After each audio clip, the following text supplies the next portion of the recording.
Ano nga ba ang dapat nating gawin kapag nagpalit tayo ng bagong computer box ng ating mga sasakyan? Yon mga kalagnot, meron tayong pasyente. So ito, Toyota Vios 2017 model siguro to. So ayan, tingnan natin dito. So ang ginawa ko ay pinaandar ko lang muna. Ayan, so umandar naman yung engine natin. Tapos observe natin dito na nakailaw yung sign ng check engine or sign ng pitaka. So bago tayo magsimula ay ayan, kwento ko muna yung nangyari dito. So bali nagpalit sila ng bagong computer box dito, ECU or PCM, ano ba yung tawag ninyo dito. Bali itong box na to, ito yung utak ng sasakyan natin. So ayan, pinakita ko lang sa inyo dito na ito yung bago nila na computer box. Bali brand yung computer box yung pinalit nila dito kasi nasira yung bagong computer box. Tapos ngayon ayan, kita natin nakailaw yung check engine. So ngayon dito tayo sa Bulang Crystal, kita natin tong trouble code, bin not program or mismatch. Ang gagawin lang muna natin ay burahin natin yung trouble code. So ayan, dinilit ko ang trouble code dito.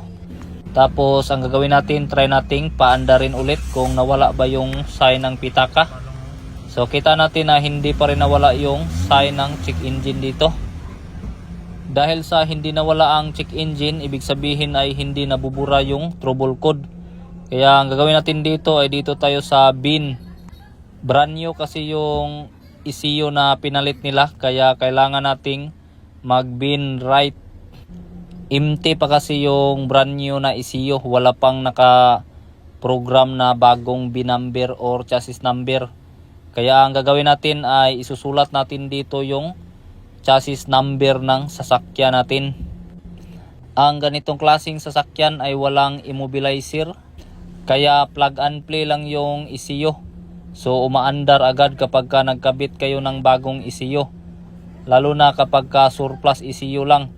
Pero kapag ka brand new yung kinabit ninyo ay dapat ninyong gawin tong ginawa ko ngayon. Ayan, so nag-writing tayo ng bin number.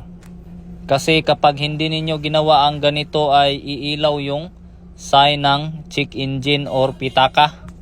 Pero kung surplus ECU yung kinabit ninyo sa ganitong sasakyan, ay pwede na hindi ninyo gawin tong ginawa ko. Kasi hindi na umiilaw ang sign ng pitaka sa surplus.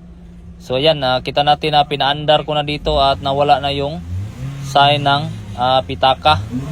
So biglang nag-invisible na siya. So ang gagawin natin, try muna nating patayin ulit.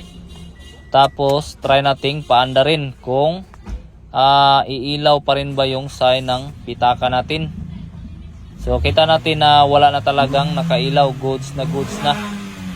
Siyempre kung nanonood ka pa rin hanggang dito, sana lang ay meron kang naintindihan sa mga sinasabi ko, para naman hindi masayang yung oras mo sa kakapanood dito. At maraming salamat. God bless.